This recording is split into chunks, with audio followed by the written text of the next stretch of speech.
Hey, glad you're here. I've been thinking, sometimes the games we end up loving the most aren't the big ones everyone's talking about. They're the quiet little games that don't cost much but somehow pull us in for hours. Today, I just wanted to sit down and share a few of those with you, 10 cheap games you might actually end up liking more than some of the huge AAA titles out there. These are the kind of games that really surprised me, the ones I kept going back to when I just wanted something fun, something that felt right. So, if you're in the mood to find something new without spending too much, let's go through them together. Sometimes, the quietest games leave the deepest marks. Hollow Knight is one of those games that doesn't shout for your attention, it just gently pulls you in. You find yourself walking through these soft, mysterious underground places, where the walls seem to remember old stories, and every little sound makes the world feel alive. It's not just about beating enemies or reaching the next level, it's about slowing down, noticing the way tiny lights flicker in the distance, the way the air feels heavy in quiet corners, and how the journey feels more about discovery than about winning. The movement is smooth, the controls feel just right in your hands, and somehow even when you're lost, it still feels good to wander. There's something peaceful about it, even when the battles get tough. It's the kind of game where the small moments, the soft echoes, the quiet pathways, the careful steps, stay with you long after you put the controller down.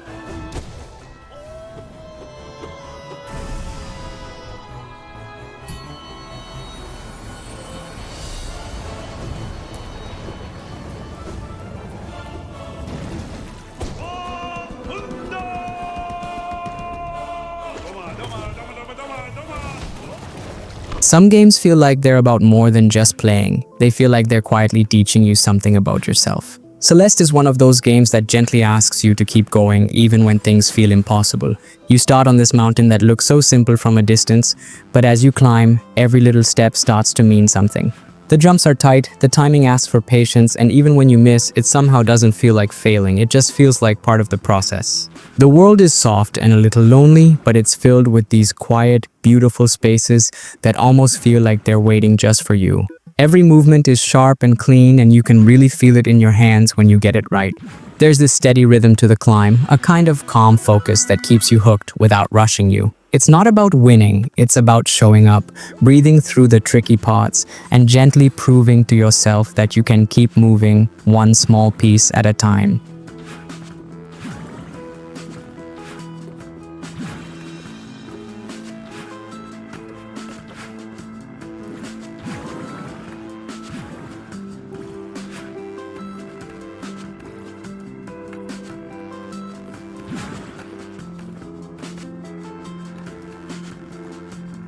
There's something really comforting about starting over, about stepping into a quiet little town where life moves slowly and you can just take your time. Stardew Valley feels like that kind of peaceful escape where the days gently roll by and every small thing you do, whether you're planting a row of seeds, fixing up an old fence, or saying hi to someone in town, feels like it matters in its own quiet way.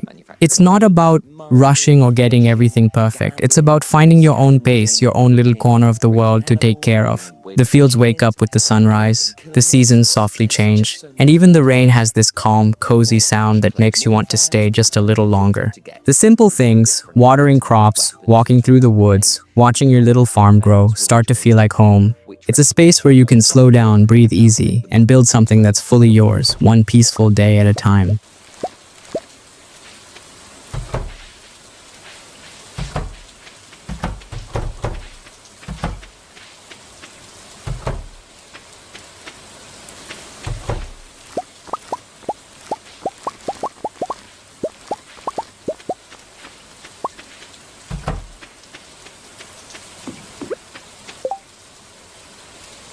There's something strangely relaxing about starting over, about stepping into a world where every run feels like a fresh chance to figure things out.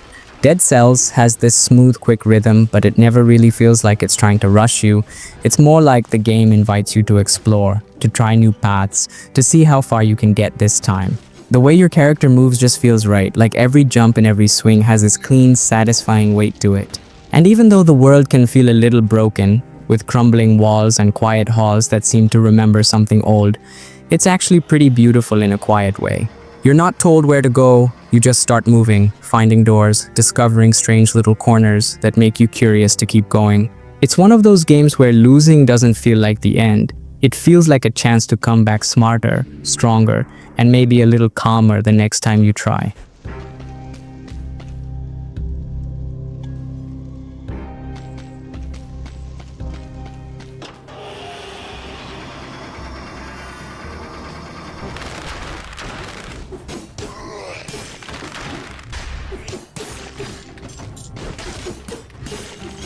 It's kind of amazing how a simple deck of cards can pull you in so completely. Slay the Spire isn't loud or flashy, it's quiet, thoughtful, and every choice feels like this small, careful step that could either save your run or bring it all to a sudden end.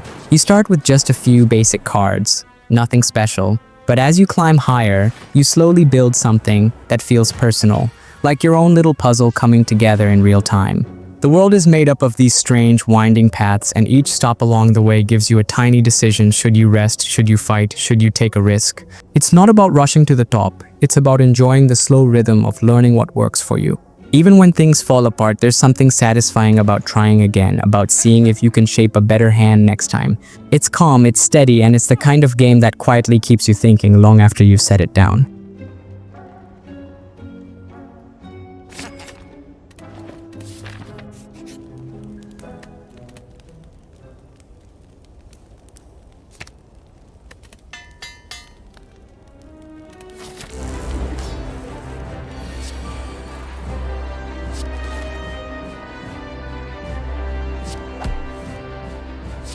It's kind of strange how a simple desk, a stamp, and a stack of papers can slowly pull you into something that feels a lot bigger than it seems. Papers, Please is one of those games that quietly gets under your skin, not because of loud action or fast moments, but because of the small choices you make over and over again. You're sitting there, checking documents, looking at tiny details like dates and names, but it's more than just paperwork. There's this soft tension in the air, like every person who steps up to your window is carrying a story you'll never fully know. Sometimes you feel like you're doing the right thing, sometimes you're not so sure, but the game doesn't really tell you what's right, it just lets you figure it out for yourself. It's simple, it's calm, and somehow, even with the quiet music and the steady pace, it gently pulls you into this careful rhythm where every little decision feels like it matters more than you expected.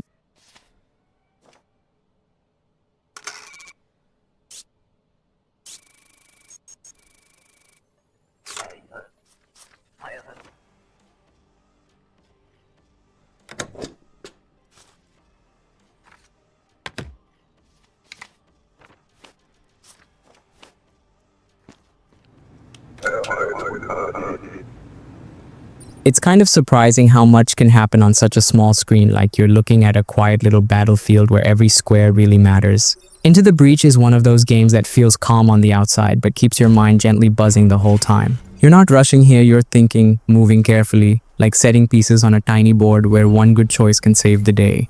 The world feels simple but strangely alive, like the soft hum of distant cities and the steady rhythm of the rain somehow keep you grounded while you figure out what to do next. Every turn feels like a quiet puzzle, and it's less about beating the enemy and more about learning how to protect what's left. The way your team moves, the way the maps shift, it all flows in this steady, thoughtful pace that makes you want to keep trying, even when things go wrong. It's a game that doesn't need to rush to feel exciting, and somehow that makes it even better.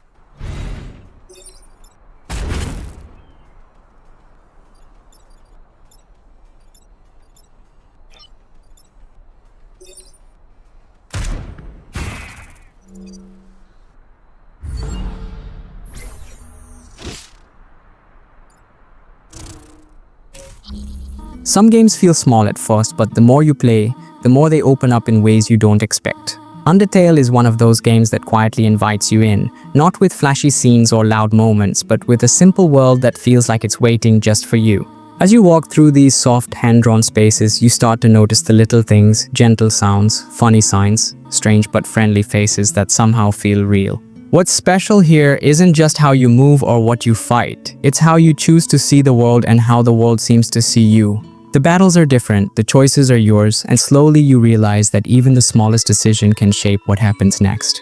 It's not about going fast or getting it perfect, it's about quietly finding your way, making space for kindness, and maybe discovering that sometimes the most memorable stories are the ones that feel the most personal.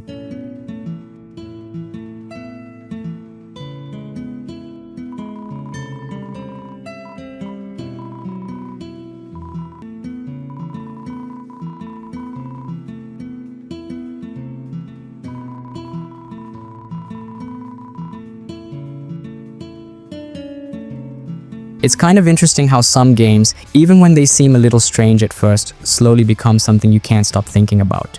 The Binding of Isaac. Rebirth is one of those games where every time you play, the world shifts just a little, like the rooms are quietly rearranging themselves, waiting to see what you'll do next.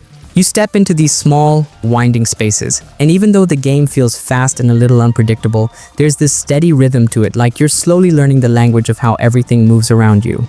Each item you find changes the way you play in surprising ways, and even when things get tricky, there's something about the quick restarts and fresh runs that makes you want to try again, just to see what's waiting this time.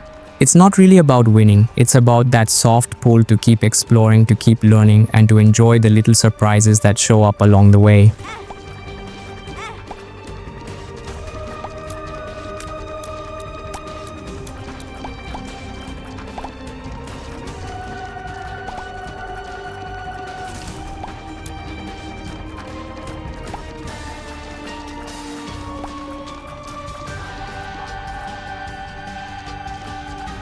It's kind of amazing how quickly a simple, quiet run can turn into something that feels big and unstoppable. Risk of Rain 2 has this smooth way of pulling you in, starting small with soft sounds, open spaces, and just a few careful steps. And before you even realize it, the world is moving faster, the sky feels heavier, and everything around you has quietly grown wild. There's something really special about the way each new pickup changes how you move and how you fight, like the game is slowly giving you the tools to build your own rhythm, piece by piece. It's not really about rushing or chasing an end. It's about enjoying the flow, the way the world shifts around you, the calm right before things get intense. Whether you're playing alone or with friends, it has this peaceful loop where every run feels like its own story. And no matter how far you get, there's always this quiet pull to start again and see what's waiting next time.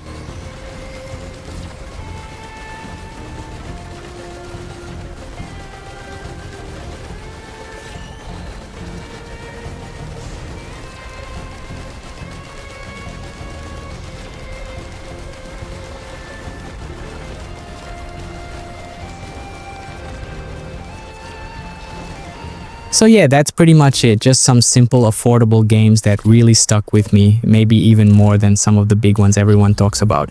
I hope you found something you'd like to try from this little list of 10 cheap games you'll obsess over more than AAA titles. If you played any of these, or if you have your own favorites that surprised you, I'd really love to hear about them. No pressure at all, but if you're into this kind of calm, cozy game talk, you can always let me know or just come by for the next one. Thanks for hanging out with me today. It's always nice to share these quiet moments. I'll see you around.